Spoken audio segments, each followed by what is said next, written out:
ನಮಸ್ಕಾರ. ಏನಾದ್ರು ಕ್ಲಾರಿಫಿಕೇಶನ್ಸ್ ಇದ್ರೆ ಕೊನೆಯಲ್ಲಿ ಕೇಳಿ ದಯಮಾಡಿ. ಕೊನೆಯಲ್ಲಿ ಕೇಳಿ. ಸ್ನೇಹಿತರೆ, ಮುಳಬಾಗಿಲು ಮತ್ತು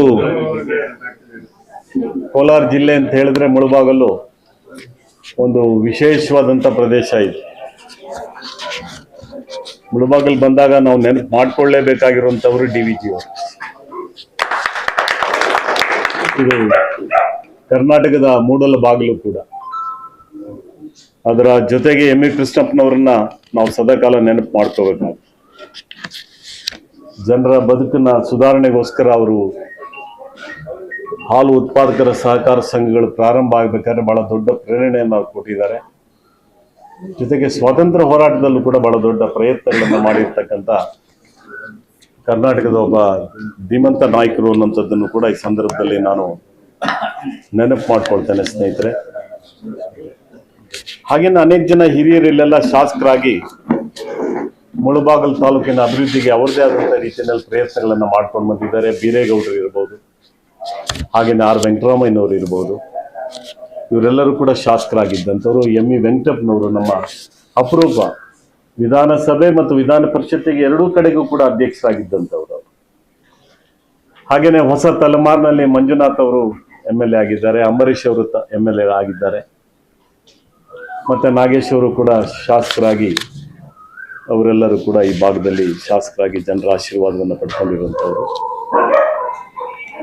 ಈಗ JDS ಇಂದ ಸಮೃದ್ಧ ಮಂಜುನಾಥ್ ಅವರು ಕೂಡ ಶಾಸಕರಾಗಿದ್ದಾರೆ. ಕರ್ನಾಟಕ ಪ್ರದೇಶ ಕಾಂಗ್ರೆಸ್ ಸಮಿತಿ ಸ್ಪೆಷಲ್ ಇಂಟೆನ್ಸಿವ್ ರಿವಿಷನ್ಗೆ ಸಂಬಂಧಪಟ್ಟಾಗೆ ಕಳೆದ ಒಂದು ವರ್ಷದಿಂದ ಒಂದು ಬಹಳ ದೊಡ್ಡ ಪ್ರಯತ್ನಗಳನ್ನ ಇಡೀ ಕರ್ನಾಟಕದ ಉದ್ದಗಲಕ್ಕೂ ಕೂಡ ಎಲ್ಲ 224 ಕ್ಷೇತ್ರಗಳಲ್ಲೂ ಕೂಡ ನಮ್ಮದೇ ಆದಂತಹ ಹಕ್ಕು ಮತ್ತು ಜವಾಬ್ದಾರಿಗಳನ್ನ ಮಾಡ್ಕೊಂಡು ಬಂದಿದೆ. ರಾಜಕೀಯ ಪಕ್ಷಗಳಿಗೂ ಕೂಡ ಹಕ್ಕು ಮತ್ತು ಜವಾಬ್ದಾರಿ, ಪ್ರತಿ ವ್ಯಕ್ತಿಗೆ ಹೇಗೆ ಹಕ್ಕುಗಳಿರ್ತವೆ, ಜವಾಬ್ದಾರಿಗಳಿರ್ತವೆ, ಹಾಗೇನೆ ರಾಜಕೀಯ ಪಕ್ಷಗಳಿಗೂ ಕೂಡ ಹಕ್ಕು ಮತ್ತು ಜವಾಬ್ದಾರಿಗಳಿರುತ್ತವೆ. SIR 3ನೇ ಹಂತದಲ್ಲಿ ಎಲೆಕ್ಷನ್ ಕಮಿಷನ್ ಅವರು ಪ್ರಾರಂಭ ಮಾಡಿದ್ದಾರೆ. ಇದೇನು ಹೊಸ ವಿಷಯ ಏನು ಅಲ್ಲ. ಇದು ಒಂದು ಸಂವಿಧಾನಬದ್ಧವಾಗಿ ಮಾಡಲೇಬೇಕಾಗಿರುವಂತಹ ಒಂದು ಜವಾಬ್ದಾರಿ. 15/11/1951ರಲ್ಲಿ 15/11/1951ರಲ್ಲಿ ದೇಶದಲ್ಲಿ ಮೊದಲ ಮತದಾರರ ಪಟ್ಟಿ ಪಂಡಿತ್ ಜವಾಹರ್ಲಾಲ್ ನೆಹರು ಅವರು ಪ್ರಧಾನಮಂತ್ರಿಗಳಾಗಿದ್ದಂಥ ಕಾಲದಲ್ಲಿ ಮೊದಲು ಪ್ರಕಟ ಆಯ್ತು ಈ ದೇಶದಲ್ಲಿ. ಇದಕ್ಕೆ ಹಿನ್ನೆಲೆ 1949 ನವೆಂಬರ್ 26ರಲ್ಲಿ ಡಾಕ್ಟರ್ ಅಂಬೇಡ್ಕರ್ ಅವರ ಅಧ್ಯಕ್ಷತೆಯಲ್ಲಿ ರಚನೆಯಾದಂಥ ಸಂವಿಧಾನವನ್ನ ದೇಶದಲ್ಲಿ ನಮಗೆ ನಾವೇ ಅರ್ಪಣೆಯನ್ನ ಮಾಡಿಕೊಂಡಂತ ದಿನ ಇದು. ಹಾಗಾಗಿ ಪ್ರಜಾಪ್ರಭುತ್ವ ಮತ್ತು ಸಂಸದೀಯ ವ್ಯವಸ್ಥೆ ಜಾರಿಗೆ ಬಂತು. 1952ರ ಚುನಾವಣೆಗಳ ಮುಖಾಂತರ ಅದು ಅಸ್ತಿತ್ವಕ್ಕೆ ಬಂತು. ಸೊ ದೇಶದಲ್ಲಿ 10 ಸಾರಿ ಇಂಟೆನ್ಸಿವ್ ರಿವಿಷನ್ ವೋಟರ್ ರೋಲ್ ಪ್ರಯತ್ನಗಳಾಗಿದ್ದಾವೆ. ಹೊಸದಾಗಿ ಮೋದಿ ಅವರು ಬಂದು ಪ್ರಯತ್ನ ಮಾಡಿರುವಂಥದ್ದಲ್ಲ ಇದು. ದೇಶದಲ್ಲಿ 10 ಸಾರಿ ಇಂಟೆನ್ಸಿವ್ ರಿವಿಷನ್ ವೋಟರ್ ರೋಲ್ಗೆ ಸಂಬಂಧಪಟ್ಟಾಗಿ 10 ಸಾರಿ ಆಗಿದ್ದಾವೆ. 2002ರವರೆಗೂ ಕೂಡ 2002ರಲ್ಲಿ ಪ್ರಾರಂಭ ಆಗಿ 2004ರವರೆಗೂ ಕೂಡ ಇಂಟೆನ್ಸಿವ್ ರಿವಿಷನ್ ನಡ್ಕೊಂಡು ಬಂದಿದೆ. ಈಗ ಇವರು ಹೊಸದಾಗದೇನೋ ಸ್ಪೆಷಲ್ ಅಂತ ಆಡ್ ಮಾಡಿದ್ದಾರೆ ಅಷ್ಟೇ. ಮೊದಲೆಲ್ಲ ಇದ್ದಿದ್ದು ಇಂಟೆನ್ಸಿವ್ ರಿವಿಷನ್ ವೋಟರ್ ರೋಲ್ ಅಂತ. ಈಗ ಇವರು ಎಲೆಕ್ಷನ್ ಕಮಿಷನ್ ಅವರು NDA ಮಾರ್ಗದರ್ಶನದಲ್ಲಿ ಅದಕ್ಕೊಂದು ಸ್ಪೆಷಲ್ ಅಂತ ಆಡ್ ಮಾಡಿದ್ದಾರೆ. ಎಲೆಕ್ಷನ್ ಕಮಿಷನ್ ಅವರು ಹೇಳಬೇಕು, ಇದು ಪ್ರತಿ 10 ವರ್ಷಕ್ಕೊಮ್ಮೆ ಮಾಡಲೇಬೇಕಾಗಿರುವಂತ ಒಂದು ಪ್ರಕ್ರಿಯೆ. 2015-16ರಲ್ಲಿ ಮಾಡಬೇಕಾಗಿತ್ತು. ಯಾವುದು? ಇಂಟೆನ್ಸಿವ್ ರಿವಿಷನ್ ವೋಟರ್ ರೋಲ್ ಅನ್ನ ವಿಶೇಷ ಮತದಾರರ ಪರಿಷ್ಕರಣೆ ಏನಿತ್ತು ಅದನ್ನ 2015ರಲ್ಲಿ ಮಾಡಬೇಕಾಗಿತ್ತು. ಯಾಕೆ ಸೆಂಟ್ರಲ್ ಎಲೆಕ್ಷನ್ ಕಮಿಷನ್ ಅವರು ಮಾಡಲಿಲ್ಲ? ಹೇಳ್ಬೇಕಲ್ಲ ಅವರು. ಕೇಂದ್ರ ಸರ್ಕಾರ ಯಾಕೆ ಮಾಡಲಿಲ್ಲ? ಮಾಡಬೇಕಾಗಿತ್ತು. ಇವತ್ತೇನೋ ಹೊಸದಾಗಿ ನಾವೇನೋ ಕಂಡು ಹಿಡಿದು ಬಿಟ್ಟಿದ್ದೇವೆ ಅನ್ನೋ ರೀತಿನಲ್ಲಿ ಅವರುಗಳು ಮಾತಾಡ್ತಾ ಇದ್ದಾರೆ. ಇಂಟೆನ್ಸಿವ್ ರಿವಿಷನ್ ಸಂಬಂಧಪಟ್ಟಾಗೆ ಭಾರತೀಯ ರಾಷ್ಟ್ರೀಯ ಕಾಂಗ್ರೆಸ್ ಪಕ್ಷ ವಿರೋಧ ಇಲ್ಲ. ಅದರ ಪ್ರಶ್ನೆ ಏನು ಅಂತ ಹೇಳಿದ್ರೆ, ನಮ್ಮಲ್ಲಿ 3 ಉದ್ದೇಶಗಳಿದ್ದಾವೆ. ಒಂದು, ಯಾರೆಲ್ಲ ಅರ್ಹ ಮತದಾರರಿದ್ದಾರೆ ಆ ಅರ್ಹ ಮತದಾರರ ಪಟ್ಟಿನಲ್ಲಿ ಅವರು ಪ್ರಕಟ ಆಗಬೇಕು. ಎಲೆಕ್ಷನ್ ಕಮಿಷನ್ ಅನ್ನ ವೆಬ್ಸೈಟ್ ಅಲ್ಲೂ ಕೂಡ ಅದು ನೋಂದಾಯಿಸಬೇಕು. ಒಂದು ರಾಜಕೀಯ ಪಕ್ಷವಾಗಿ, ಹೌದಪ್ಪ, ರಾಜಕೀಯ ಪಕ್ಷ ಅಂತ ಚುನಾವಣೆಗಳ ನಡೆಸೋರು ಯಾರು? ರಾಜಕೀಯ ಪಕ್ಷ. ಆಯಾ ರಾಜಕೀಯ ಪಕ್ಷಗಳ ಹಿತೈಷಿಗಳು ಯಾರಿರ್ತಾರೆ, ಬೆಂಬಲಿಗರು ಯಾರಿರ್ತಾರೆ, ಅವರ ಹೆಸರುಗಳು ಕೂಡ ಮತದಾರರ ಪಟ್ಟಿಯಿಂದ ಹೋಗಬಾರ್ದು ಅನ್ನೋಂಥದ್ದೇ ರಾಜಕೀಯ ಪಕ್ಷಗಳು ಮಾಡಬೇಕಾಗಿರುವಂತ ಹಕ್ಕು ಮತ್ತು ಜವಾಬ್ದಾರಿ. ಸೊ ಇದ್ರ ಮುಖಾಂತರ ಏನು, ಪ್ರಜಾಪ್ರಭುತ್ವದ ಮತ್ತು ಸಂಸದೀಯ ವ್ಯವಸ್ಥೆಯನ್ನ ಬಲಪಡಿಸ್ತಕ್ಕಂಥ ಉದ್ದೇಶದ ಹಿನ್ನೆಲೆ ಇದೆ. ಹಾಗಾಗಿ ಸ್ನೇಹಿತರೆ, ಆದ್ರೆ ಇಷ್ಟು ವರ್ಷಗಳ ಕಾಲ ಈ ದೇಶದಲ್ಲಿ 10 ಸಾರಿ ಇಂಟೆನ್ಸಿವ್ ರಿವಿಷನ್ ವೋಟರ್ ನಡ್ಕೊಂಡು ಬಂದಿದೆ. ಯಾವತ್ತೂ ಈ ದೇಶದಲ್ಲಿ ಆತಂಕಗಳಾಗಿರ್ಲಿಲ್ಲ, ಗಾಬರಿ ಆಗಿರ್ಲಿಲ್ಲ, ರಾಜಕೀಯ ಪಕ್ಷಗಳು ಆಗಿರ್ಲಿಲ್ಲ, ಮತದಾರರು ಆಗಿರ್ಲಿಲ್ಲ. ಆದ್ರೆ ಇವತ್ತು ಒಂದು ರೀತಿ SIR ಅಂತ ಹೇಳಿದ್ರೆ ಮತದಾರರಲ್ಲೂ ಕೂಡ ಒಂದು ಆತಂಕ ಬಂದ್ಬಿಟ್ಟಿದೆ, ಗೊಂದಲಗಳು ಕೂಡ ಆಗ್ತಾ ಇದ್ದಾವೆ. ಈ ಆತಂಕವನ್ನ, ಗೊಂದಲವನ್ನ ಮಾಡಲಿಕ್ಕೆ ಕಾರಣರು ಯಾರು ಅಂತ ಹೇಳಿದ್ರೆ NDA ಸರ್ಕಾರ ಮತ್ತು ಬಿಜೆಪಿಯವರು. ಆದ್ರೆ ಈ ಆತಂಕ ಮತ್ತು ಗೊಂದಲವನ್ನ ನಿವಾರಣೆ ಮಾಡಬೇಕಾಗಿರೋ ಜವಾಬ್ದಾರಿ ಯಾರ್ದು? ಎಲೆಕ್ಷನ್ ಕಮಿಷನ್ ಅವ್ರದ್ದು. ಎಲೆಕ್ಷನ್ ಕಮಿಷನ್ ಅಧಿಕಾರಿಗಳು ಕೇಂದ್ರದ ಸೆಂಟ್ರಲ್ ಎಲೆಕ್ಷನ್ ಕಮಿಷನ್ ಅನ್ನ ಆದೇಶದ ಮೇಲೆ, ಅವರು ಕಳಿಸುವಂತ ನಿಯಮಗಳ ಮೇಲೆ ಅವ್ರು ಕೆಲಸ ಮಾಡ್ತಾರೆ. ರಾಜ್ಯ ಸರ್ಕಾರದ ಮೇಲೆ ಅವರು ಕೆಲಸ ಮಾಡಕ್ ಬರೋದಿಲ್ಲ. ಬಿಜೆಪಿ ಮುಖಂಡರುಗಳು ಮತ್ತು JDSನವರು ತಪ್ಪು ಸಂದೇಶಗಳನ್ನ ಕಳಿಸ್ತಾ ಇದ್ದಾರೆ, ಗೊಂದಲಗಳನ್ನ ಮಾಡ್ತಾ ಇದ್ದಾರೆ. ಇಲ್ಲಿನ ಅಧಿಕಾರಿಗಳು ಯಾರು ಕೂಡ ನಿರ್ದೇಶನ ಕೊಡ್ಲಿಕ್ಕೆ ಬರೋದಿಲ್ಲ BLOಗಳಿಗೆ. ನಾವು ಹೇಳ್ಬೋದು, ಆದ್ರೆ ಸಭೆಗಳನ್ನ ಮಾಡುವಂಥದ್ದು, ನಿಯಮಗಳನ್ನ ಮಾಡುವಂಥದ್ದು, ಮಾರ್ಗದರ್ಶನ ಮಾಡುವಂಥದ್ದು ಸೆಂಟ್ರಲ್ ಎಲೆಕ್ಷನ್ ಕಮಿಷನ್ ಕೆಲಸ. ಹಾಗಾಗಿ ಸ್ನೇಹಿತರೆ, ಇವತ್ತು ನಾವೊಂದು ರಾಜಕೀಯ ಪಕ್ಷವಾಗಿ DK ಶಿವಕುಮಾರ್ ಅವರು ಕರ್ನಾಟಕ ಪ್ರದೇಶ ಕಾಂಗ್ರೆಸ್ ಸಮಿತಿ ಅಧ್ಯಕ್ಷರಾಗಿದ್ದಂತ ಒಂದು ಸಂದರ್ಭದಲ್ಲೇನೆ ನಮ್ಮ ಎಲ್ಲ ಇನ್ನು 2023 ಅಸೆಂಬ್ಲಿ ಚುನಾವಣೆಗೆ ನಿಂತಿದ್ದ ಎಲ್ಲ ಮುಖಂಡರುಗಳು, 2024ರಲ್ಲಿ ನಿಂತಿದ್ದ ಎಲ್ಲ ಲೋಕಸಭಾ ಮುಖಂಡರುಗಳು, ಹಾಗೇನೆ ಎಲ್ಲ ಜಿಲ್ಲಾ ಕಾಂಗ್ರೆಸ್ ಅಧ್ಯಕ್ಷರುಗಳು, ಕಾರ್ಯಾಧ್ಯಕ್ಷರುಗಳು ಮತ್ತು ಬ್ಲಾಕ್ ಅಧ್ಯಕ್ಷರುಗಳಿಗೆ ಅವರಿಗೆ ತಿಳಿಸಿ, ನೀವು ನಿಮ್ಮ ವಿಧಾನಸಭಾ ಕ್ಷೇತ್ರಗಳಲ್ಲಿ ಎಲ್ಲ ಬೂತ್ಗಳಿಗೂ ಕೂಡ BLAಗಳನ್ನ ನೀವು ನೇಮಕ ಮಾಡಬೇಕು ಅಂತ ಹೇಳಿ. ಇದು ಎಲೆಕ್ಷನ್ ಕಮಿಷನ್ ಕೊಟ್ಟಿರುವಂತ ಅಧಿಕಾರ, ನಮಗೆ ಜವಾಬ್ದಾರಿ ಇದು. ಎಲ್ಲ ವಿಧಾನಸಭಾ ಕ್ಷೇತ್ರಗಳಲ್ಲಿ ನಾವು ಆ ಕೆಲಸವನ್ನ ನಾವು ಮಾಡಿದ್ದೇವೆ. ನಾವು ಸುಮಾರು ಸ್ವಲ್ಪ ಹೆಚ್ಚು ಕಡಿಮೆ 56,000 BLOಗಳನ್ನ ನಾವು ನೇಮಕ ಮಾಡಿದ್ದೇವೆ. ನೀವೆಷ್ಟು ಮಾಡಿದ್ದೀರಿ? ಬಿಜೆಪಿಯವರು, JDSನವರು. JDSನವ್ರದ್ದೆಲ್ಲ ಒಂದು 10,000ಕ್ಕೂ ದಾಟೋದಿಲ್ಲ. 10,000 15,000 ಒಳಗಡೆ ನೀವು BLOಗಳನ್ನ ಮಾಡಿದ್ರಿ, BLAಗಳನ್ನ ನೀವು ನೇಮಕ ಮಾಡಿದ್ದೀರಿ. ಹಕ್ಕು ಮತ್ತು ಜವಾಬ್ದಾರಿ ಒಟ್ಟಿಗೆ ಹೋಗ್ತದೆ. ನೀವು ಬರೇ you making false allegation against Congress government and Congress party only to defame the Congress government and Congress party. ಅರೆ, ನೀವು BLAಗಳನ್ನ ನೇಮಕ ಮಾಡದೆ ನೀವು ಪ್ರಜಾಪ್ರಭುತ್ವದ ವ್ಯವಸ್ಥೆಯನ್ನು ಹೇಗೆ ಬಲಪಡಿಸ್ತೀರಾ? ನೀವು ಸಂಸದೀಯ ವ್ಯವಸ್ಥೆನ ನೀವು ಹೇಗೆ ಬಲಪಡಿಸ್ತೀರಾ? ನೀವು BLAಗಳಿಗೆ ಅಧಿಕಾರ ಕೊಟ್ಟಿದ್ದಾರೆ ಎಲೆಕ್ಷನ್ ಕಮಿಷನ್ ಅವರೇ. ಮತ್ತೆ ಅವ್ರು ಹೇಳ್ತಿದ್ದಾರೆ BLAಗಳೆಲ್ಲ ಮನೆಗೆ ಅಡ್ಡಾಡ್ತಾ ಇದ್ದಾರೆ, BLOಗಳ ಜೊತೆ ಹೋಗ್ತಾ ಇದ್ದಾರೆ ಅಂತ ಹೇಳಿದ್ರೆ, ನಿಮಗೆ ಯಾರು ಹೋಗ್ಬೇಡ ಅಂತ ಹೇಳಿದ್ದಾರೆ? ನಿಮ್ಮ ಪಾರ್ಟಿ BLAಗಳಿಗೆ ಯಾರು ಹೋಗ್ಲಿಕ್ಕೆ ಯಾರು ಅಡ್ಡಿ ಮಾಡ್ತಾ ಇಲ್ಲ, ಆದ್ರೆ ನೀವು ಹೋಗ್ತಾ ಇಲ್ಲ. ನೀವು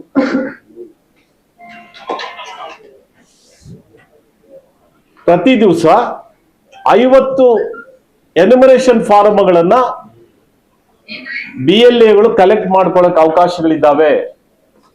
ಫಾರಂ ಫಿಲ್ಅಪ್ ಮಾಡ್ಕೊಳ್ಳೋಕ್ಕೂ ಅವಕಾಶ ಇದಾವೆ. ಎಲ್ಲೆಲ್ಲಿ ಯಾವ ಮತದಾರರಿಗೆ ಫಿಲ್ಅಪ್ ಮಾಡ್ಕೊಳ್ಳಕ್ ಆಗೋದಿಲ್ಲ ಅಥವಾ ಅದನ್ನ ಅಪ್ಲೋಡ್ ಮಾಡ್ಕೊಳ್ಳಿಕ್ ಆಗೋದಿಲ್ಲ ಅಂತ ಎಲ್ಲ ಕಡೆಗೂ ಕೂಡ BLAಗಳು ಸಹಾಯಕ ಆಗುತ್ತೆ. ಮತ್ತೆ ಎಲ್ಲ ಮತದಾರರಿಗೂ ಕೂಡ ಅವೇರ್ನೆಸ್ ತರುವಂತ ಕೆಲಸ ನಾವು ಮಾಡಿದ್ದೇವೆ. ಕರ್ನಾಟಕ ಪ್ರದೇಶ ಕಾಂಗ್ರೆಸ್ ಸಮಿತಿ ವತಿಯಿಂದ ಸಿದ್ದರಾಮಯ್ಯನವರು ಮುಖ್ಯಮಂತ್ರಿಗಳಿದ್ದಂತಹ ಸಂದರ್ಭದಲ್ಲಿ, ಈಗ ಹರಿಪ್ರಸಾದ್ ಅವರು ಕರ್ನಾಟಕ ಪ್ರದೇಶ ಕಾಂಗ್ರೆಸ್ ಸಮಿತಿ ಅಧ್ಯಕ್ಷರಾಗಿರುವಂತಹ ಸಂದರ್ಭದಲ್ಲಿ, ಶಿವಕುಮಾರ್ ಅವರು ಮುಖ್ಯಮಂತ್ರಿಗಳಾಗಿರುವಂತಹ ಒಂದು ಸಂದರ್ಭದಲ್ಲಿ ನಾವು ಅವೇರ್ನೆಸ್ ತರುವಂತ ಕೆಲಸ ಮಾಡ್ತಾ ಇದ್ದೇವೆ. ಅದು ನಮ್ಮ ಜವಾಬ್ದಾರಿ. ಅದು ಒಂದು ಸಾರ್ವಜನಿಕ ಜೀವನದಲ್ಲಿದ್ದ ಮೇಲೆ ಮತದಾರರ ಜಾಗೃತಿಯನ್ನ ತರುವಂತ ಕೆಲಸವನ್ನ ನಾವು ಮಾಡ್ಕೊಂಡು ಬಂದಿದ್ದೇವೆ. ನೋಡಪ್ಪ, ನಿಮ್ಮ ಮತದಾನದ ಹಕ್ಕನ್ನ ನೀವು ಕಳ್ಕೋಬೇಡಿ. ಯಾಕಂತ ಹೇಳಿದ್ರೆ ಒಂದು ದೇಶದ ಪ್ರಜೆ ಆಗಿದ್ದಂತ ಒಂದು ಸಂದರ್ಭದಲ್ಲಿ ಆಧಾರ್ ಕಾರ್ಡು, ಮತದಾರರ card, date of birth certificate ಇವೆಲ್ಲ ಬಹಳ ಮುಖ್ಯ ಆಗುತ್ತೆ. ಆ ವಾಸಸ್ಥಳದ ಬಗ್ಗೆನೂ ಕೂಡ ಬಹಳ ಟೀಕೆಗಳನ್ನ ಮಾಡಿದ್ರು ಕೇಂದ್ರ ಸರ್ಕಾರದಲ್ಲಿರುವಂತಹ ಸಚಿವರುಗಳು. ಕರ್ನಾಟಕದ ಸರ್ಕಾರ ಕೊಡ್ತಾ ಇರುವಂತದ್ದು ಸಿಟಿಸನ್ಶಿಪ್ ರೈಟ್ ಅಲ್ಲ. ಯಾವ ಮತದಾರ ಎಲ್ಲಿ ವಾಸ ಮಾಡ್ತಾ ಇದ್ದಾನೆ ಅವ್ರೇನು ಸುಮ್ಮನೆ ಬರ್ಕೊಟ್ಬಿಡೋದಿಲ್ಲ. ಅಧಿಕಾರ ಯಾರಿಗೆ ಕೊಟ್ಟಿದೆ? ತಹಸೀಲ್ದಾರ್ಗಳಿಗೆ ಮತ್ತು ಡೆಪ್ಯೂಟಿ ತಹಸೀಲ್ದಾರ್ಗಳಿಗೆ ಕೊಟ್ಟಿದ್ದಾರೆ. ಅವ್ರು ಅದನ್ನ ಕೊಡಬೇಕಾದ್ರೆ, ರಿಜಿಸ್ಟ್ರೇಷನ್ ಅವ್ರ ವಾಸಸ್ಥಳ ಕೊಡಬೇಕಾದ್ರೆ ಸುಮ್ಮನೆ ಹಾಕಿ ಕೊಡೋದಿಲ್ಲ. ಅವರು Aadhaar card, voter I D, ಅವರ ಸ್ವಂತ ಮನೆ ಇದ್ರೆ ಆ ಮನೆ ವಿವರಗಳು, ಅಥವಾ ಇಲ್ಲದ್ರೆ ಬಾಡಿಗೆ ಮನೆಯಲ್ಲಿ ವಾಸ ಮಾಡ್ತಾ ಇದ್ರೆ ಬಾಡಿಗೆ ಮನೆ ಕರಾರ್ ಪತ್ರ, ಇವನ್ನೆಲ್ಲ ತೆಗೆದುಕೊಂಡೆ ಅಗತ್ಯ ಬಿದ್ದರೆ ಸ್ಪಾಟ್ ವಿಸಿಟ್ ಮಾಡಿ ಅವರು ವಾಸಸ್ಥಳವನ್ನು ಅಷ್ಟೇ ಕೊಡ್ತಾ ಇದ್ದಾರೆ. ಯಾಕಂದ್ರೆ ಮನುಷ್ಯ ಅಂತಂದ್ಮೇಲೆ ಒಂದು ವಾಸಸ್ಥಳ ಬೇಕಲ್ಲ. ಸೊ ಆ ಕಾರಣಕ್ಕೆ ಅದನ್ನ ರಾಜ್ಯ ಸರ್ಕಾರ ಅಧಿಕಾರಿಗಳಿಗೆ ಹೇಳಿದ್ದಾರೆ, ನೋಡಪ್ಪ, ನೀವು ಮತದಾರರಿಗೆ ಸಹಕಾರ ಮಾಡಿ, ನೀವು ಅವರಲ್ಲಿ ಜಾಗೃತಿ ತಗೊಂಬನ್ನಿ, ಅವರಿಗೆ ನೆರವಾಗಿ. ನಾವು ಕೂಡ ಒಂದು ಸಂವಿಧಾನ ಜವಾಬ್ದಾರಿಯನ್ನು ನಾವು ಹೊತ್ತಿದ್ದೇವೆ. ಒಂದು ಸರ್ಕಾರದ ಒಂದು ಜವಾಬ್ದಾರಿ ಇದೆ, ಮತದಾರರಿಗೆ, ಜನರಿಗೆ ನೆರವಾಗಬೇಕು ಅಂತ ಹೇಳಿ ಸಂಪೂರ್ಣವಾಗಿ SIR ಬಗ್ಗೆ ಅವರೇ ರಾಜಕಾರಣ ಮಾಡ್ತಾ ಇದ್ದಾರೆ. ಯಾರು? ನಮ್ಮ ಬಿಜೆಪಿಯ ಮುಖಂಡರು ಮತ್ತು JDS ಮುಖಂಡರು. ಕಾರಣ ಏನು ಅಂತ ಹೇಳಿದ್ರೆ, ಏನಪ್ಪ ಇವರು ಕಾಂಗ್ರೆಸ್ ಅವರು ಇಷ್ಟೆಲ್ಲ ಆಕ್ಟಿವ್ ಆಗಿ ಆಗ್ಬಿಟ್ಟಿದಾರಲ್ಲ, ಇವರೆಲ್ಲ MLA ಇಷ್ಟೆಲ್ಲ ಸಕ್ರಿಯವಾಗಿ ತಗೊಂಡ್ಬಿಟ್ಟಿದ್ದಾರೆ ಜವಾಬ್ದಾರಿಗಳು. ಪದಾಧಿಕಾರಿಗಳೆಲ್ಲರೂ ಕೂಡ ಎಲ್ಲಾ ಬೂತ್ಗಳಲ್ಲಿ ಮತ್ತು ಎಲ್ಲ ಕಡೆ ಪ್ರವಾಸವನ್ನು ಮಾಡಿ ಜಾಗೃತಿಯನ್ನ ತರುವಂತ ಪ್ರಯತ್ನ. ಹೌದು, ನಾವು ಮಾಡಬೇಕಾಗತ್ತೆ. ನಾವು ಯಾಕೆ ಮಾಡ್ತಿದೀವಿ ಅಂತ ಹೇಳಿದ್ರೆ, ನೀವೆಲ್ಲ ಮಾಡಿದ್ ನೋಡಿದ್ರಲ್ಲ, ನೀವು ವೆಸ್ಟ್ ಬೆಂಗಾಲಲ್ಲಿ, ಬಿಹಾರದಲ್ಲಿ ಏನೆಲ್ಲ ಮಾಡಿದ್ರಿ ಅಂತ ಹೇಳಿ, ಹೇಗೆ ಒಂದು ಸಂವಿಧಾನಬದ್ಧವಾದಂತ ಎಲೆಕ್ಷನ್ ಕಮಿಷನ್ ಅನ್ನ ಹೇಗೆ ನೀವು ದುರುಪಯೋಗ ಮಾಡ್ಕೊಂಡ್ರಿ ಅಂತ ಹೇಳಿ ನಾವು ನೋಡಿದ್ವಲ್ಲ. ಅರ್ಹ ಮತದಾರರನ್ನ ಹೇಗೆ ಮತದಾರರ ಪಟ್ಟಿಯಿಂದ ನೀವು ಹೊರಗಿಡಿಸುವಂತ ಪ್ರಯತ್ನವನ್ನ ನೀವು ಮಾಡಿದಿರಿ ಅಂತ ನಾವು ನೋಡಿದಿರಲ್ಲ. ಹೇಗೆ ಬಡವರಿದ್ದಾರೆ, ಶೋಷಿತರಿದ್ದಾರೆ, ಕಾರ್ಮಿಕರಿದ್ದಾರೆ, ಅಲೆಮಾರಿಗಳಿದ್ದಾರೆ, ಇವರುಗಳನ್ನ ಮತದಾರರ ಪಟ್ಟಿಯಿಂದ ನೀವು ಹೊರಗಿಡುವಂತ ಪ್ರಯತ್ನವನ್ನ ನೀವು ಹೇಗೆ ನಡೆಸ್ಕೊಂಡು ಬಂದ್ರಿ ಅಂತ ನೀವು ನೋಡ್ತಿದ್ದೀರಲ್ಲ. ಆ ಆತಂಕ ನಮಗೂ ಇತ್ತು. ಇವ್ರು ಯಾರನ್ನೂ ಕೂಡ ಕಡೆಗಣಿಸಬಾರದು. ಯಾರು ಬಡವರಿದ್ದಾರೆ, ಕಾರ್ಮಿಕರು ಯಾರಿದ್ದಾರೆ, ಅಲೆಮಾರಿಗಳು ಯಾರಿದ್ದಾರೆ, ಶೋಷಿತರು ಯಾರಿದ್ದಾರೆ, ಅಲ್ಪಸಂಖ್ಯಾತರಿದ್ದಾರೆ, ಯಾಕಂತಂದ್ರೆ ಇವರಲ್ಲಿ ಹೆಚ್ಚು ಬಡತನ ಇರುತ್ತೆ. ಹೆಚ್ಚು ಬಡತನ ಇರೋ ಕಾರಣಕ್ಕಾಗಿ ಇವರುಗಳನ್ನ ಅವರಿಗೆ ಸರಿಯಾದ ರೀತಿಯಲ್ಲಿ ನೆರವಾಗಬೇಕಾಗಿರುವಂತದ್ದು, ಅವರಿಗೆ ಮಾರ್ಗದರ್ಶನವನ್ನ ಕೊಡಬೇಕಾಗಿರತಕ್ಕಂಥ ಒಂದು ಕೆಲಸವನ್ನು ಕೂಡ, ಆ ಕೆಲಸವನ್ನ ನಾವು ಕಾಂಗ್ರೆಸ್ ವತಿಯಿಂದ ನಮ್ಮ ಎಲ್ಲ ಹಂತದಲ್ಲೂ ಕೂಡ ಮಾಡ್ಕೊಂಡು ನಾವು ಬಂದಿದ್ದೇವೆ. ಈಗ ಮೊನ್ನೆ ಕೂಡ ನಾನು ಬಳ್ಳಾರಿಗೆ ಹೋಗಿದ್ದೆ, ಅದಕ್ಕೆ ಮೊದಲು ಮೈಸೂರಿಗೆ ಹೋಗಿದ್ವಿ, ಹುಬ್ಬಳ್ಳಿಗೆ ಹೋಗಿದ್ವಿ, ಮಂಗಳೂರಿಗೆ ಹೋಗಿದ್ವಿ. ಹೀಗೆ ರಾಜ್ಯದ ಬೇರೆ ಬೇರೆ ಜಿಲ್ಲೆಗಳಲ್ಲೂ ಕೂಡ, ಆಮೇಲೆ ಪ್ರತಿ ಬುಧವಾರನೂ ಕೂಡ ನಾವು ಸೆಂಟ್ರಲ್ ಎಲೆಕ್ಷನ್ ಕಮಿಷನ್ ಮುಂದೆ ಅಪಿಯರ್ ಆಗ್ತಾ ಇದೆ. ಎಲ್ಲಿ ಅವರೊಂದು ಸಭೆ ಕರೀಲಿಕ್ಕೆ ನಾವೇ ಹೇಳಿದ್ವಿ, ನೀವು ಪ್ರತಿ ವಾರನೂ ಕೂಡ ರಾಜಕೀಯ ಪಕ್ಷಗಳ ಸಭೆಯನ್ನ ನೀವು ಕರಿಬೇಕು ಅಂತ ಹೇಳಿ. ಅದಕ್ಕೋಸ್ಕರ ಅವ್ರು ಬುಧವಾರದ ಹೊತ್ತು 12 ಗಂಟೆಗೆ ಸಮಯ ಕರೆದಿದ್ದ. ನಾವು ಅಲ್ಲಿಗೆ ಹೋದಂತ ಒಂದು ಸಂದರ್ಭದಲ್ಲಿ ಅಲ್ಲೇ ಬೆಂಗಳೂರಿನಲ್ಲೇ ಕೂತ್ಕೊಂಡು ಮಾಹಿತಿಗಳನ್ನ ಎಲ್ಲೋ ನಮ್ಮ ಮುಖಂಡಗಳಿಂದ ಕಲೆಕ್ಟ್ ಮಾಡಿ ಹೇಳುವಂಥದ್ದು ಬೇಡ ಅಂತ ಹೇಳಿ ನಾವು ನಮ್ಮ ಎಲ್ಲ ಜಿಲ್ಲೆಗಳಿಗೂ ಕೂಡ ವೀಕ್ಷಕರನ್ನು ನಾವು ಅಪಾಯಿಂಟ್ ಮಾಡಿದ್ದೇವೆ. ಯಾರೆಲ್ಲ ಲೋಕಸಭೆಗೆ ನಿಂತಿದ್ರು, ಹಾಗೇನೆ ಯಾರೆಲ್ಲ ವಿಧಾನ ಪರಿಷತ್ತಿನ ಸದಸ್ಯರಿದ್ದಾರೆ, ಯಾರೆಲ್ಲ ಹಿರಿಯ ಮುಖಂಡರುಗಳಿದ್ದಾರೆ, ಅವರೆಲ್ಲ ಎಲ್ಲ ಜಿಲ್ಲೆಗಳಲ್ಲೂ ಕೂಡ ವೀಕ್ಷಕರನ್ನಾಗಿ ನಾವು ನೇಮಕ ಮಾಡಿದ್ದೇವೆ. ಅದರ ಜೊತೆಗೆ ನಾನು ಕೂಡ ಈ ಒಂದು SIR ಜವಾಬ್ದಾರಿಯನ್ನ ತಗೊಂಡ ಮೇಲೆ ಬೇರೆ ಬೇರೆ ಜಿಲ್ಲೆಗಳಲ್ಲಿ ಹೋಗಿ ಅಲ್ಲೇ ಫೀಲ್ಡ್ ವಿಸಿಟ್ ಮಾಡಿ, ಮತದಾರರನ್ನು ಭೇಟಿ ಮಾಡಿ, ನಮ್ಮ ಮುಖಂಡಗಳನ್ನು ಭೇಟಿ ಮಾಡಿ, ಅಲ್ಲಿ ಆಗ್ತಾ ಇರ್ತಕ್ಕಂಥ ಅನಾನುಕೂಲಗಳು ಮತ್ತೆ ಆಗ್ಬೇಕಾಗಿರ್ತಕ್ಕಂಥ ಪ್ರಯತ್ನಗಳ ಬಗ್ಗೆನೂ ಕೂಡ ನಾವು ಸಭೆಯಲ್ಲಿ ಹೇಳಲಿಕ್ಕೆ ಅನುಕೂಲ ಆಗುತ್ತೆ ಅನ್ನೋ ಕಾರಣಕ್ಕಾಗಿ ಈ ಪ್ರವಾಸದ ಕಾರ್ಯಕ್ರಮಗಳನ್ನ ನಾವು ಕೈಗೊಂಡಿದ್ದೇವೆ. ಜೊತೆಗೆ ಚೀಫ್ ಎಲೆಕ್ಷನ್ ಆಫೀಸರ್ಗೂ ಹೇಳಿದ್ದೇವೆ, ನಮ್ಮ ಕಮಿಷನರ್ಗೂ ಹೇಳಿದ್ದೇವೆ, ನೀವು ಬರೀ ಬೆಂಗಳೂರಿನಲ್ಲೇ ಕೂತ್ಕೊಂಡು ನೀವೆಲ್ಲಾನು ಹೇಳಕ್ ಹೋಗ್ಬೇಡಿ, ನೀವು ಬೇರೆ ಬೇರೆ ಜಿಲ್ಲೆಗಳಲ್ಲಿ ನೀವು ಪ್ರವಾಸ ಮಾಡಿ, ಅಲ್ಲಿನ ಜಿಲ್ಲೆಯ ಚುನಾವಣಾ ಅಧಿಕಾರಿಗಳು ಯಾರಿದ್ದಾರೆ ಮತ್ತೆ ಕೆಲವು ಬೂತ್ಗಳಿಗೂ ನೀವು ಹೋಗಿ, ಯಾಕಂದ್ರೆ ವೋಟರ್ ಇದಾರಲ್ಲ, ಅವನಿಗೆ ಇಸ್ ದ ಮಾಸ್ಟರ್. ಅವನು ಅಂತಿಮವಾಗಿ ಪ್ರಜಾಪ್ರಭುತ್ವದ ಮಾಲೀಕ ಯಾರಪ್ಪ ಅಂತ ಹೇಳಿದ್ರೆ ಮತದಾರ. ಅವರು ಯಾರಿಗೆ ಯಾವ ರೀತಿಯಾಗಿ ಯಾರು ಬಲವಂತ ಮಾಡಿ ನಾವು ಬರ್ಸ್ಕೊಳಕ್ ಆಗೋದಿಲ್ಲ. ನಮ್ಮ BLAಗಳು ಯಾರು ಕೂಡ ಬಲವಂತ ಮಾಡಿ ಹೀಗೆ ಬರಿಬೇಕು ಅಂತ ಹೇಳಿ ಬರ್ಸ್ಕೊಳ್ಳಿಕ್ಕೆ ಯಾವುದೇ ರಾಜಕೀಯ ಪಕ್ಷದ BLA ಮಾಡ್ಲಿಕ್ಕೆ ಬರೋದಿಲ್ಲ. BLOನು ಕೂಡ ತನ್ನ ಮನಸ್ಸಿಗೆ ಬಂದಾಗ ಮಾಡ್ಕೊಂಡು ಹೋಗ್ಲಿಕ್ಕೆ ಆಗೋದಿಲ್ಲ. ಆದ್ರೆ ಒಂದನ್ನ ನಾವು ಎಲೆಕ್ಷನ್ ಕಮಿಷನ್ ಅವ್ರಿಗೆ ಹೇಳಿದ್ದೇವೆ, BLOಗಳಿಗೆ ಇನ್ನೂ ಸ್ವಲ್ಪ ಹೆಚ್ಚಿನ ತರಬೇತಿ ಅಗತ್ಯ ಇದೆ ಅಲ್ವಾ ಅಧ್ಯಕ್ಷ? ಹೌದು ಅಧ್ಯಕ್ಷ. ಬಹಳ ಕಡೆ ನಾವು ಗಮನ ಹರಿಸಿದಾಗ, ನಾನು ಬೇರೆ ಬೇರೆ ಜಿಲ್ಲೆಗಳಿಗೆ ಹೋದಂತ ಒಂದು ಸಂದರ್ಭದಲ್ಲೂ ಕೂಡ ಅವರಿಗೆ ಮತ್ತಷ್ಟು ತರಬೇತಿಯ ಅಗತ್ಯ ಇನ್ನೂ ಕೂಡ ಇದೆ. ಇದನ್ನ ಎಲೆಕ್ಷನ್ ಕಮಿಷನ್ ಅವರು ಕೂಡಲೇ ಗಮನ ಹರಿಸಬೇಕಾಗತ್ತೆ. ಇನ್ನು ಕೇವಲ 14 ದಿವಸಗಳು ಮಾತ್ರ ಇದೆ. ಈಗ ಮುಳಬಾಗಿಲಿಗೆ ನಾವು ಬಂದ್ವಿ. ಇವತ್ತು ಕುರುಡುಮಲೆಯಲ್ಲಿ 2 ಬೂತ್ಗಳನ್ನ 58-50 ಬೂತ್ಗಳಲ್ಲಿ ನಾವು ಹೋದ್ವಿ. ಅಲ್ಲಿ ಕುರುಡುಮಲೆ ಗ್ರಾಮ ಪಂಚಾಯತಿಗೂ ನಾವಲ್ಲಿ ಹೋಗಿದ್ವಿ. ಅಲ್ಲಿ ಎಲ್ಲರದ್ದು ಫೋನ್ ನಂಬರ್ಗಳು ಹಾಕಿದ್ದಾರೆ, BLOಗಳದ್ದೇ ಫೋನ್ ನಂಬರ್ ಇಲ್ಲ. ಅಲ್ಲಿ ಬಹಳ ಮುಖ್ಯವಾಗಿ ಬೇಕಾಗಿರುವಂತದ್ದು, ಫಸ್ಟ್ ಮತದಾರನಿಗಾಗ್ಲಿ BLAಗಳಾಗ್ಲಿ ಫಸ್ಟ್ ಕಾಂಟ್ಯಾಕ್ಟ್ ಮಾಡ್ಬೇಕಾಗಿರೋದು ಯಾರಪ್ಪ ಅಂತ ಹೇಳಿದ್ರೆ BLO. ಆ BLO ಕೂಡ ಏನು ಸಹಕಾರ ಮಾಡಲಿಲ್ಲ, ಅನಾನುಕೂಲ ಮಾಡ್ತಾ ಇದ್ದಾರೆ, ರಾಜಕಾರಣ ಮಾಡ್ತಿದ್ದಾರೆ ಅಂತ ಏನಾದ್ರೂ ಕಂಡು ಬಂದ್ರೆ ಕೂಡಲೇ ಸೂಪರ್ವೈಸರ್ಗೆ ಹೇಳಕ್ಕೆ ಅವಕಾಶಗಳಿರುತ್ತೆ. ಆಮೇಲೆ ಡಿಸ್ಟ್ರಿಕ್ಟ್ ಎಲೆಕ್ಷನ್ ಆಫೀಸರ್ ಗಮನಕ್ಕೆ ತರಲಿಕ್ಕೆ ಅವಕಾಶಗಳಿರುತ್ತೆ. ಅದಕ್ಕೆ ಕೂಡಲೇ ಹೇಳಿದ್ದೇವೆ, ನೀವು ಅಲ್ಲಿ BLO ನಂಬರ್ಗಳನ್ನ ಹಾಕಬೇಕು ಅಂತ. ಎರಡನೇದೇನಿದೆ, BLOಗಳು ತಂಪಾಡಿಗೆ ತಾವೇ ಹೋದ್ರೆ ಆಗೋದಿಲ್ಲ. BLAಗಳಿಗೂ ಜವಾಬ್ದಾರಿ ಇದೆ. ನಾಳೆ ಅವರು ಯಾವ ಏರಿಯಾಗೆ ಹೋಗ್ತಾರೆ, ಯಾವ ವಾರ್ಡ್ಗೆ ಹೋಗ್ತಾರೆ, ಯಾವ ಬೀದಿಗೆ ಹೋಗ್ತಾರೆ ಅಂತ ಹೇಳಿ ಎಲ್ಲ ರಾಜಕೀಯ ಪಕ್ಷಗಳ BLAಗಳು ಕೂಡ ಅವರು ಮಾಹಿತಿಯನ್ನ ಕೊಡಬೇಕಾಗುತ್ತೆ. ಅಲ್ಲಿ ಸ್ವಲ್ಪ ಕೊರತೆ ಕಂಡು ಬರ್ತಾ ಇದೆ. ಆದ್ರಿಂದ ಹಿಂದಿನ ದಿವಸನೇ BLOಗಳಿಗೆ ಹೇಳ್ಬೇಕು, ನಾಳೆ ನಾನು ಈ ಬೀದಿನಲ್ಲಿ ಈ ವಾರ್ಡ್ ಅಲ್ಲಿ ಇರ್ತೇನೆ. ಅವ್ರು ಹೇಳಿದ್ರೆ ಏನಾಗುತ್ತೆ, ಅವ್ರಿಗೂ BLOಗಳಿಗೂ ಕೆಲಸದ ಹೊರೆ ಇದೆ. ಒಂದ್ ಕಡೆ ಅವ್ರು ಬರ್ಕೊಳ್ಬೇಕು, ಒಂದ್ ಕಡೆ ಆಪ್ ಲೋಡ್ ಮಾಡ್ಕೋಬೇಕು, ಅಪ್ಲೋಡ್ ಮಾಡಬೇಕು, ಡೌನ್ಲೋಡ್ ಮಾಡ್ಕೊಳ್ಬೇಕು. ಇದೆಲ್ಲ ಜವಾಬ್ದಾರಿಗಳು ಕೂಡ ಅವ್ರಿಗೆ ಇದ್ದಾವೆ. ಕೆಲವು ಸರಿ ಅವರ ಮೊಬೈಲ್ಗಳು ಕೂಡ ಸರಿಯಾದ ರೀತಿಯಲ್ಲಿ ವರ್ಕ್ ಆಗೋದಿಲ್ಲ, ಮತ್ತೊಂದು ಈ ತರದೆಲ್ಲ ಕೂಡ ಟೆಕ್ನಿಕಲ್ ಡಿಫಿಕಲ್ಟೀಸ್ ಇದಾವೆ. ಮತ್ತೆ ಕೆಲವು ಕಡೆ ಈಗ ಇನ್ನು ಒಂದೇ ತಿಂಗಳಿದು 29ರಲ್ಲಿ ಇದನ್ನು ಮುಕ್ತಾಯ ಮಾಡಬೇಕಾಗುತ್ತೆ. ಆಮೇಲೆ ಆಗಸ್ಟ್ 5ಕ್ಕೆ ಡ್ರಾಫ್ಟ್ ವೋಟರ್ ರೋಲ್ ಅನ್ನು ಅವ್ರು ಪಬ್ಲಿಷ್ ಮಾಡ್ತಾರೆ. ಡ್ರಾಫ್ಟ್ ವೋಟರ್ ರೋಲ್ ಇದು ಬಹಳ ಮುಖ್ಯ. ಇಲ್ಲಿ ಇನ್ನೊಂದು 2-3 ಸಮಸ್ಯೆಗಳೇನು ಅಂತಂದ್ರೆ, ಒಂದು, ಕೆಲವು ಕಡೆ 2002ರ ಮತದಾರರ ಪಟ್ಟಿ ಗೂಗಲ್ ನಲ್ಲಿ ಬರ್ತಾ ಇದೆ ಅಲ್ವಾ? ಕೆಲವು ಕಡೆ 2002ರ ಮತದಾರರ ಪಟ್ಟಿನೇ ಬರ್ತಾ ಇದೆ, ಕೆಲವು ಕಡೆ ಆಗ್ತಾ ಇಲ್ಲ. ಅದು ಕಡ್ಡಾಯ ಅಲ್ಲ ಅನ್ನೋಂಥದ್ದು ಬೇರೆ ಪ್ರಶ್ನೆ. ಆದ್ರೆ ಎಲೆಕ್ಷನ್ ಕಮಿಷನ್ ಅವರು ಅದನ್ನ ನಮೂದನೆ ಮಾಡಬೇಕು ಅಂತ ಅವರೇ ಹೇಳಿರೋ ಕಾರಣಕ್ಕಾಗಿ ಇದಕ್ಕೆ ಅವರೇ ಪರಿಹಾರವನ್ನ ಕೊಡಬೇಕು. ಕಾರಣ ಏನು ಅಂತ ಹೇಳಿದ್ರೆ, ಇವತ್ತಿನ ವೋಟರ್ ಲಿಸ್ಟ್ ಪಟ್ಟಿನೇ ನಾವು ಇಟ್ಕೊಳ್ಳೋದು ಕಷ್ಟ ಇದೆ, ಹೌದೇ ಇಲ್ಲ? ಬಡವರು ಯಾರೋ ಅನುಕೂಲಸ್ಥರು ಇಟ್ಕೋಬಹುದು, ವಿದ್ಯಾವಂತರು ಅನುಕೂಲಸ್ಥರು ಅದನ್ನ ಕ್ಲೀನ್ ಆಗಿ ಒಂದು ಇದನ್ನ ಮಾಡಿ. ಅನೇಕ ಗುಡಿಸ್ಲಲ್ಲಿ ವಾಸ ಮಾಡುವಂತವರು, ಅಲೆಮಾರಿಗಳು, ಶೋಷಿತರು, ಬಡವರು, ಇವರೆಲ್ಲ ಕೂಡ ಆ 2002ರ ಮತದಾರ ವಿವರಗಳನ್ನ ಎಲ್ಲಿ ಇಟ್ಕೊಳ್ಳಕ್ ಸಾಧ್ಯ ಆಗತ್ತೆ? ಹಾಗಾಗಿ ಅವರನ್ನ ವಿವರಗಳನ್ನ ಕೇಳೋದ್ರ ಬದಲಾಗಿ ಎಲೆಕ್ಷನ್ ಕಮಿಷನ್ ಅವರೇ ಅದಕ್ಕೆ ಯಾವ ವಾರ್ಡ್ಗೆ ಅವ್ರು ಹೋಗ್ತಾರೆ, ಯಾವ ಬೀದಿಗೆ ಹೋಗ್ತಾರೆ, ಅದನ್ನ ಅವರೇ ಮೊದಲೇ ಸಿದ್ಧತೆಗಳನ್ನ ಮಾಡ್ಕೊಂಡು ಹೋದ್ರೆ ಅವರ ಸಮಯನೂ ಕೂಡ ಉಳಿತಾಯ ಆಗತ್ತೆ, ಮತದಾರರ ಹಿತವನ್ನು ಕೂಡ ಅವ್ರು ಕಾಪಾಡ್ದಂಗೆ ಆಗತ್ತೆ. ಆ ಕೆಲಸವನ್ನು ಕೂಡ ಮಾಡಬೇಕು ಅನ್ನೋಂಥ ಮಾತನ್ನ ನಾವು ಹೇಳಿದ್ದೇವೆ. ಮತ್ತೊಂದು ಬಹಳ ಮುಖ್ಯವಾದಂತಹ ಸಮಸ್ಯೆ ಶಿಫ್ಟಿಂಗ್ ವೋಟ್. ವಿಶೇಷವಾಗಿ ಇವಾಗ ಹೆಣ್ಮಕ್ಳು ಮದುವೆ ಆಗ್ತಾರೆ, ಮೊದಲು ಅವ್ರ ತಂದೆ ತಾಯಿ ಮನೆಯಲ್ಲಿ ಅವರು ವೋಟರ್ ಆಗಿರ್ತಾರೆ, ಮತ್ತೆ ಈಗ ಬಂದ ಮೇಲೆ ಅವರ ಅತ್ತೆ ಮಾವನ ಮನೆಯಲ್ಲಿ ಅವರು ಮತದಾರ ಆಗಬೇಕಾಗತ್ತೆ. ಇಲ್ಲಿ ಕೂಡ ಸರಿಯಾದಂತ ರೀತಿಯಲ್ಲಿ ಪ್ರಕ್ರಿಯೆ ಆಗ್ತಾ ಇಲ್ಲ ಇಲ್ಲಿ.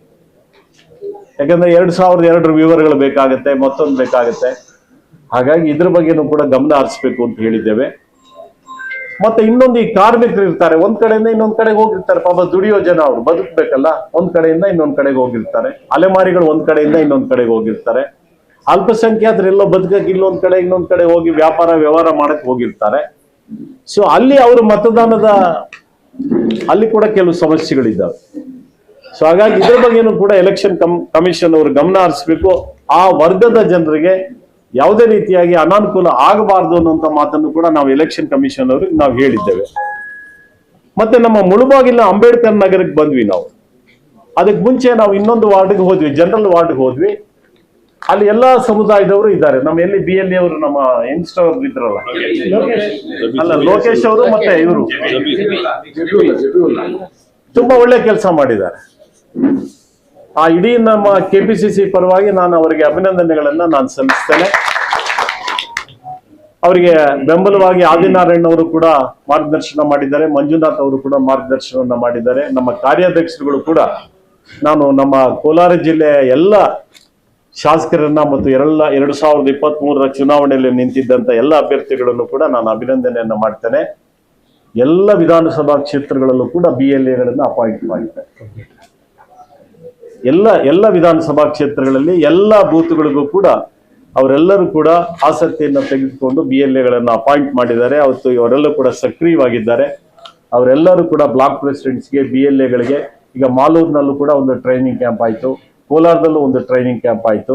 ಅಲ್ಲಿ ಕೂಡ ನಾವೆಲ್ಲ ಕೂಡ ಅಟೆಂಡ್ ಮಾಡಿದ್ವಿ. ನಾವು ಮುಳಬಾಗಲಲ್ಲೂ ಕೂಡ ಮಾಡಿದ್ದಾರೆ, KGF ಅಲ್ಲಿ ಮತ್ತು ಬಂಗಾರಪೇಟೆನಲ್ಲಿ. ಇಲ್ಲಿ ಅವರು ಯಾಕಂದ್ರೆ 2-3 ಸರಿ ಚುನಾವಣೆಗಳಲ್ಲಿ ಗೆದ್ದಿರೋರು, ಅವರ ಸ್ವಲ್ಪ ಎಕ್ಸ್ಪೀರಿಯನ್ಸ್ ಅನ್ನು ಕೂಡ ತಗೋಣ ಅಂತೇಳಿ ಅವ್ರ ಜೊತೆಗೂ ಕೂಡ ಒಂದು ಸಮಾಲೋಚನೆ ಅಷ್ಟೇ ಇಟ್ಕೊಂಡಿದ್ದೇವೆ. ಅಲ್ಲಿ ಸ್ನೇಹಿತರೆ ಬಹಳ ಒಳ್ಳೆ ಕೆಲಸ ಮಾಡಿದ್ದಾರೆ. BLA ಆಗಿ ಎಲ್ಲ ವರ್ಗದವರು ಕೂಡ ಅವ್ರ ಬಗ್ಗೆ ಬಹಳ ಅಪ್ರಿಶಿಯೇಟ್ ಮಾಡ್ತಾ ಇದ್ದಾರೆ. ಆಮೇಲೆ ಮತ್ತೊಂದು ಬಹಳ ಮುಖ್ಯವಾಗಿ ಅಂಬೇಡ್ಕರ್ ನಗರ ಇದೆ ಮುಳಬಾಗಲ್ ನಗರದಲ್ಲಿ. ಎಲ್ಲ ಶೋಷಿತ ಸಮುದಾಯಗಳವರು ಹೆಚ್ಚು ವಾಸ ಮಾಡುವಂತವರು, ಅಲ್ಲಿ ಸಾಕಷ್ಟು ಬಡವರು ಇದ್ದಾರೆ ಅನ್ನುವಂತ ಸ್ಥಿತಿಗತಿಗಳನ್ನ ಅಲ್ಲಿ ನೋಡಿದಾಗ್ಲೇನೆ ಗೊತ್ತಾಗತ್ತೆ. ಅಲ್ಲಿ ಏನಾಗಿದೆ ಅಂತ ಹೇಳಿದ್ರೆ, ಇನ್ನು ಉಳಿದಿರೋದೇ ನಮಗೆ DC ಅವರು ಮಾರ್ಗದರ್ಶನ. ಅವರು ನಮ್ಮ ಕಾರ್ಯಾಧ್ಯಕ್ಷರು ಇಲ್ಲೇ ಇದ್ದಾರೆ. ಅವ್ರು ಏನ್ ಹೇಳಿದ್ದಾರೆ, ನಮಗೆ 2,24,684 ಇ ಫಾರಮ್ಸ್ ಏನಿದೆ, ಎನ್ಯುಮರೇಷನ್ ಫಾರ್ಮ್ಗಳನ್ನ ನಾವು ಹಂಚಿದ್ದೇವೆ, ಮನೆಗೆ ಹೋಗಿದೆ ಅಂತೇಳಿ ಅವ್ರು ತಿಳಿಸಿದ್ದಾರೆ. ಇಲ್ಲಿ ಜಿಲ್ಲೆನಲ್ಲಿ ನಮ್ಮ ಕಾರ್ಯಾಧ್ಯಕ್ಷರಿಗೆ ಅವರು ಹೇಳಿದ್ದಾರೆ. ಪ್ರತಿಯೊಂದು ಪೊಲಿಟಿಕಲ್ ಪಾರ್ಟಿಗೂ ಕೂಡ ಅವ್ರು ಅಪ್ಲೋಡ್ ಮಾಡಬೇಕಾಗುತ್ತೆ, ಅಂದ್ರೆ ಫಾರ್ವರ್ಡ್ ಮಾಡ್ತಾರೆ. 6 ಗಂಟೆಗೆ ಪ್ರತಿಯೊಂದು ರಾಜಕೀಯ ಪಕ್ಷಗಳಿಗೂ ಕೂಡ ಇಡೀ ರಾಜ್ಯದ ಎಲ್ಲ ವಿಧಾನಸಭಾ ಕ್ಷೇತ್ರಗಳ ಮಾಹಿತಿಗಳು ಕೂಡ ಕಳಿಸ್ಕೊಡ್ತಾರೆ. ಆದ್ರೆ ವಿತರಣೆ ಆಗಿರೋದು ಎಷ್ಟಪ್ಪ ಅಂತ ಹೇಳಿದ್ರೆ, ಕಂಪ್ಲೀಟ್ ಆಗಿದೆ 2,24,684. 2,24,084 ಕಂಪ್ಲೀಟ್ ಆಗಿದೆ. ಬಟ್ ಒಂದೇ ಒಂದು ಬೂತ್ ಅಲ್ಲಿ ನಾವು ವಿಚಾರಿಸಿದಾಗ, ನಾನು ಹೇಳ್ಬೋದಣ್ಣ ಹೇಳಿ, ಒಂದು ಬೂತ್ ಅಲ್ಲಿ ವಿಚಾರಿಸಿದಾಗ ಅಂಬೇಡ್ಕರ್ ಬೂತ್ ನಂಬರ್ ಎಷ್ಟನ್ನದು 109 ಬೂತ್ ನಂಬರ್ 1,397 ಓಟ್ ಇದೆ. ಅದರಲ್ಲಿ ಅಪ್ಲೋಡ್ ಆಗಿರೋದು 923 ಓಟು. ಅಪ್ಲೋಡ್ ಆಗಿರೋದಲ್ಲ, ಎನ್ಯುಮರೇಷನ್ ಫಾರ್ಮ್ ಮನೆ ಕೊಟ್ಟಿರೋದು, ಮನೆ ತಲುಪಿಸಿರುವಂತದ್ದು. ಇವ್ರು ಮನೆ ಕೊಟ್ಟಿರೋದು ತಾಲೂಕಲ್ಲಿ 2,24,684 ಕಂಪ್ಲೀಟ್ ಮಾಡಿದೀವಿ. ಒಂದು ಎನ್ಯುಮರೇಷನ್ ಬ್ಯಾಲೆನ್ಸ್ ಉಳಿಸ್ಕೊಂಡಿದ್ದಲ್ಲ ಅಂತ ಅಫಿಷಿಯಲ್ ಆಗಿ ರೆಕಾರ್ಡ್ ಕೊಟ್ಟಿದ್ದಾರೆ. ಒಂದೇ ಒಂದು ಬೂತಲ್ಲಿ 400 ಚಿಲ್ಲರೆ ಓಟಿಗೆ ನಾವು ಮನೆಗೆ ಎನ್ಯುಮರೇಷನ್ ಫಾರ್ಮೇ ಕೊಟ್ಟಿಲ್ಲ. ಒಂದು ಬೂತಲ್ಲೇ 400 ಕೊಟ್ಟಿಲ್ಲ ಅಂದ್ರೆ ಇನ್ನೆಲ್ಲಾ ಬೂತಲ್ಲೂ ನಾವು ಎನ್ಕ್ವೈರಿ ಮಾಡಿದಾಗ ಎಷ್ಟೆಷ್ಟು ಸಿಗ್ಬೋದು. ಜನರಲ್ ಆಗಿ ಇನ್ನೊಬ್ರು ಯಾರೋ ಬಂದು ನಿಮ್ ಬೂತಲ್ಲಿ ಎಷ್ಟಿದೆ, ಇನ್ನೆಷ್ಟು ಕೊಡ್ಬೇಕು ಅಂದ್ರೆ ನಮ್ಮ ಬೂತಲ್ಲಿ ಇನ್ನೂ 60 ಕೊಡ್ಬೇಕು ಅಂತ ಜನರಲ್ ಆಗಿ ಎನ್ಕ್ವೈರಿ ಮಾಡಿದಾಗ ಒಂದು ಬೂತಲ್ಲಿ 400 ಇತ್ತು, 50, 100 ಆ ತರ ಬ್ಯಾಲೆನ್ಸ್ ಉಳಿಸ್ಕೊಂಡು ಇವ್ರು ಎಲೆಕ್ಷನ್ ಆಫೀಸರು ಯಾಕೆ ನಮ್ಗೆ ಈ ತರ ಮಾಹಿತಿ ಎಲ್ಲ ಕೊಟ್ಟಿದ್ದೀವಿ, ನಾವೆಲ್ಲ ಕರೆಕ್ಟ್ ಆಗಿ ಮಾಡ್ತಾ ಇದ್ದೀವಿ ಅಂತ ನಮ್ಗೆ ಯಾಕೆ ತಪ್ಪು ಮಾಹಿತಿ ಕೊಟ್ಟಿದ್ದಾರೆ ಅಂತ ನಮ್ಗೆ ಅನುಮಾನ ಬರ್ತಿದೆ. ಇದಕ್ಕೆ ಅವರು ನಮ್ಗೆ ಉತ್ತರ ಕೊಡ್ಬೇಕು ದಯವಿಟ್ಟು. We are here not to make any allegations. ಸರಿಪಡಿಸ್ಕೊಳ್ಬೇಕು ಅನ್ನೋ ಕಾರಣಕ್ಕೆ ಅವರಿಗೆ ಜವಾಬ್ದಾರಿ ಇದೆ. ಯಾಕಂದ್ರೆ ಮತದಾರರಲ್ಲಿ ಇವಾಗಲೇ ಆತಂಕ ಇದೆ, ಗೊಂದಲಗಳಿದ್ದಾವೆ. ಮತ್ತಷ್ಟು ಆತಂಕ ಗೊಂದಲಗಳು ಆಗಬಾರ್ದು ಅನ್ನೋ ಕಾರಣಕ್ಕೆ ನಮ್ಮ ಕಾರ್ಯಾಧ್ಯಕ್ಷರುಗಳು ನಾವೆಲ್ಲ ಸ್ಪಾಟ್ ವಿಸಿಟ್ ಮಾಡಿ ಬಂದಿರುವಂತದ್ದು. ಯಾವುದೇ ಸ್ಥಿತಿಗಳನ್ನ ನಾವೇನ್ ಹೇಳ್ತಿದ್ದೇವೆ, ಇದ್ಯಾವುದು ನಮ್ಮ ಅಭಿಪ್ರಾಯಗಳಲ್ಲ. ಅಲ್ಲಿ ಮತದಾರರು ಅಲ್ಲಿರುವಂತ ಸ್ಥಿತಿಗತಿಗಳನ್ನ ಅಷ್ಟೇ ನಾವು ನಿಮ್ಮ ಮುಖಾಂತರ ಎಲೆಕ್ಷನ್ ಕಮಿಷನ್ ಗಮನ ಸೆಳೆಯುವಂತ ಪ್ರಯತ್ನವನ್ನ ಮಾಡ್ತಾ ಇದ್ದೀವಿ. ಉದ್ದೇಶ ಏನು ಅಂತ ಹೇಳಿದ್ರೆ, ಯಾವುದೇ ಒಬ್ಬ ಎಲಿಜಿಬಲ್ ವೋಟರ್, ಅರ್ಹ ಮತದಾರರಿಗೆ ಅನ್ಯಾಯ ಆಗಬಾರ್ದು. ಅದು ಬಹಳ ಮುಖ್ಯ. ಈಗ ನಾವೇನ್ ಹೇಳ್ತೇವೆ, ಜುಡಿಷಿಯರಿನಲ್ಲಿ ಒಬ್ಬ ನಿರಪರಾಧಿಗೆ ಅನ್ಯಾಯ ಆಗಬಾರ್ದು ಅಂತ, ಅವನಿಗೆ ಶಿಕ್ಷೆ ಆಗಬಾರ್ದು ಅಂತ ಹೇಗೆ ಹೇಳ್ತೀವೋ, ಹಾಗೇನೆ ಇಲ್ಲಿ ಒಬ್ಬ ಅರ್ಹ ಮತದಾರ ಯಾವುದೇ ಕಾರಣಕ್ಕೂ ಕೂಡ ಮತದಾರರ ಪಟ್ಟಿಯಿಂದ ಹೊರಗಡೆ ಉಳ್ಕೋಬಾರ್ದು ಅಂತ. ಅವರ ರಾಜಕೀಯ ಉದ್ದೇಶಗಳು ಬೇರೆ ಇದ್ದಾವೆ, ಬಿಜೆಪಿಯವರ ರಾಜಕೀಯ ಉದ್ದೇಶಗಳು ಬೇರೆ ಇದ್ದಾವೆ. ನಾವು ಅರ್ಹ ಮತದಾರರನ್ನ ಹೇಗೆ ನಾವು ಒಳಗಡೆ ಸೇರಿಸಬೇಕು, ಅವರ ಹಕ್ಕನ್ನ ಕಾಪಾಡಬೇಕು ಅಂತ ನಾವು ಹೊರಟಿದ್ದೇವೆ. ಅವ್ರು ಹೇಗೆ ಅರ್ಹ ಮತದಾರನ ಹೇಗೆ ತಪ್ಪಿಸಬೇಕು ಅನ್ನೋ ಲೆಕ್ಕಾಚಾರದಲ್ಲಿ ಅವ್ರು ತೊಡಗಿದ್ದಾರೆ ಅಲ್ವಾ ಶಾಸಕರೇ? ಅವ್ರ ಆಲೋಚನೆಗಳು ಹಾಗಿದ್ದಾವೆ. ಇದು ವ್ಯತ್ಯಾಸ ಇದೆ. ನಮ್ದು ಇನ್ಕ್ಲೂಸಿವ್ ಅಪ್ರೋಚ್ ಇದೆ, ಅವ್ರದ್ದು ಎಕ್ಸ್ಕ್ಲೂಸಿವ್ ಅಪ್ರೋಚ್ ಇದೆ. ನಾವು ಎಲ್ಲರನ್ನೂ ಒಳಗೊಂಡಂತ ರೀತಿಯಲ್ಲಿ ಕೆಲಸ ಮಾಡಲಿಕ್ಕೆ ನಾವು ನಮ್ಮ ಪ್ರಯತ್ನಗಳನ್ನ ನಾವು ಮುಂದುವರಿಸ್ತಾ ಇದ್ದೇವೆ. ಅವ್ರು ಯಾರು ಅರ್ಹರಾಗಿದ್ದಾರೆ, ಅರ್ಹರಾಗಿರುವಂತವ್ರ ಮತದಾನದ ಹಕ್ಕನ್ನು ಕೂಡ ಹೇಗೆ ತಪ್ಪಿಸಬಹುದು ಅನ್ನೋ ರಾಜಕೀಯದ ಲೆಕ್ಕಾಚಾರದಲ್ಲಿ ಅವರು ತೊಡಗಿಸಿಕೊಂಡು ಪ್ರತಿ ದಿವಸ ಕೂಡ only to divert the attention ತೇಜೋದಯ ಮಾಡ್ತಕ್ಕಂಥ ಕಾರಣಕ್ಕಾಗಿ ಇವತ್ತು ಅಲ್ಲಿನ ಮುಖಂಡಗಳು ಆ ಕೆಲಸದಲ್ಲಿ ಇದ್ದಾರೆ. ಹಾಗಾಗಿ ಇದನ್ನೆಲ್ಲ ಕೂಡ ಸ್ಟೇಟ್ ಎಲೆಕ್ಷನ್ ಕಮಿಷನ್ ಅವರು ಗಮನ ಹರಿಸಬೇಕು ಯಾಕಂದ್ರೆ ಇನ್ನು 14 ದಿವಸಗಳಿದ್ದಾವೆ. ಆಮೇಲೆ ಅಬ್ಜೆಕ್ಷನ್ಸ್ ಅನ್ನು ಹಾಕೊಳ್ಳಿಕ್ಕೆ ಮತ್ತೊಂದು ಅದೆಲ್ಲ ಅವಕಾಶಗಳಿದ್ದಾವೆ, ಇಲ್ಲ ಅಂತಲ್ಲ. ಆದ್ರೆ ಪ್ರಾಸೆಸ್ ಎಷ್ಟಾಗಿದೆ, ಒಬ್ಬ ಸಾಮಾನ್ಯವಾದಂತ ಜನರು ಕೂಡ ಆಮೇಲೆ ಅಲ್ಲಿ ಹೋಗ್ಬೇಕು, ಕಾಯ್ಬೇಕು, ಅದಕ್ಕೆ ಡೇಟ್ ತಗೋಬೇಕು, ವಾದ ಮಾಡಬೇಕು, ಇನ್ನೊಂದಷ್ಟು ಸರ್ಟಿಫಿಕೇಟ್ಗಳನ್ನ ಪ್ರೊಡ್ಯೂಸ್ ಮಾಡಬೇಕು. ಇದೆಲ್ಲ ಕೂಡ ಸಮಸ್ಯೆಗಳು ಆಗ್ತವೆ ಇದನ್ನು. ಹಾಗಾಗಿ ಮತ್ತೆ ಇದನ್ನ ಕಾಲ ವಿಸ್ತರಣೆ ಮಾಡಿ ಅಂತ ನಾನು ಕೇಳೋದು ಬಹಳ ಸುಲಭ. ಆದ್ರೆ ಈಗಲೇನಾಗುತ್ತೆ, ಇದೆಲ್ಲ ರೆವಿನ್ಯೂ ಡಿಪಾರ್ಟ್ಮೆಂಟ್ ಅವರು ತೊಡಗಿಸ್ಕೊಂಡಿದ್ದಾರೆ, ಟೀಚರ್ಸ್ ತೊಡಗಿಸ್ಕೊಂಡಿದ್ದಾರೆ. ಟೀಚರ್ಸ್ ಇದೇ ಕೆಲಸ ಮಾಡ್ಕೊಂಡಿದ್ರೆ ಹುಡುಗರಿಗೆ ಪಾಠ ಹೋಗುತ್ತೆ. ರೆವಿನ್ಯೂ ಡಿಪಾರ್ಟ್ಮೆಂಟ್ ಅವ್ರು ಇಲ್ಲೇ ಇದ್ರೆ ಈಗಾಗಲೇ ರೆವಿನ್ಯೂ ಡಿಪಾರ್ಟ್ಮೆಂಟ್ ಅವ್ರ ಕೆಲಸಗಳು ಸ್ಥಗಿತ ಆಗುತ್ತೆ. ಇದಕ್ ಮೊದಲು ಈಗ ಸೆಂಟ್ರಲ್ ಎಲೆಕ್ಷನ್ ಕಮಿಷನ್ ಅವರು 21ರಲ್ಲಿ ಮಾಡ್ಬೇಕಾದಂತ ಸೆನ್ಸಸ್ ಅನ್ನ ಇವಾಗ ಮಾಡ್ಲಿಕ್ಕೆ ಹೊರಟಿದ್ದಾರೆ. ಅದು ಯಾವ ಸ್ಥಿತಿನಲ್ಲಿದೆ, ಅದ್ರ ಸ್ಥಿತಿಗತಿಗಳೇನು ಅಂತ ಹೇಳಿ ಇವತ್ತವರೆಗೂ ನಮ್ಗೆ ಯಾರಿಗೂ ಮಾಹಿತಿ ಇಲ್ಲವೇ ಇಲ್ಲ. ಅದಿನ್ನೂ ಕಂಪ್ಲೀಟ್ ಆಗ್ಬೇಕಾಗಿದೆ. ಇದನ್ನು ಜಸ್ಟ್ ಏನೋ ಪ್ರಾಸೆಸ್ ಪ್ರಾರಂಭ ಆಗಿದೆ ಅಷ್ಟೇನೆ. ಅದನ್ನ ಯಾವಾಗ ಮುಗಿಸ್ತಾರೆ? 21ರಲ್ಲಿ ಮಾಡಬೇಕಾದಂತ ಸೆನ್ಸಸ್ ಅನ್ನು 26 ಆದ್ರೂ ಕೂಡ ಅವ್ರ ಗಮನ ಹರಿಸ್ತಿಲ್ಲ ಅವರು. ಹಾಗಾಗಿ ಸ್ನೇಹಿತರೆ, ಇದನ್ನ ಎಲೆಕ್ಷನ್ ಕಮಿಷನ್ ಅವರು ಇದನ್ನ ಅವರೇ ಅರ್ಥ ಮಾಡ್ಕೋಬೇಕಾಗುತ್ತೆ. ಇರೋ ಕಾಲಾವಧಿನಲ್ಲಿ ಇದನ್ನ ಇನ್ನೂ ಮತ್ತಷ್ಟು ಎಲ್ಲಿ ಲೋಪದೋಷಗಳಾಗಿದ್ದಾವೆ, ಈ ತರದ ಸಮಸ್ಯೆಗಳು ರಾಜ್ಯಾದ್ಯಂತ ಬರುತ್ತೆ, ಅವರಿಗೆ ಕೂಡಲೇ ಗಮನ ಹರಿಸ್ಬೇಕಾಗತ್ತೆ. ಅದನ್ನ ಸರಿಪಡಿಸಿ ಸರಿಯಾದಂತ ರೀತಿಯಲ್ಲಿ ಮತದಾರರ ಪಟ್ಟಿಯನ್ನ ಪ್ರಕಟ ಮಾಡಬೇಕು ಅಂತ ನಾವು ಹೇಳ್ಬೇಕಾಗತ್ತೆ.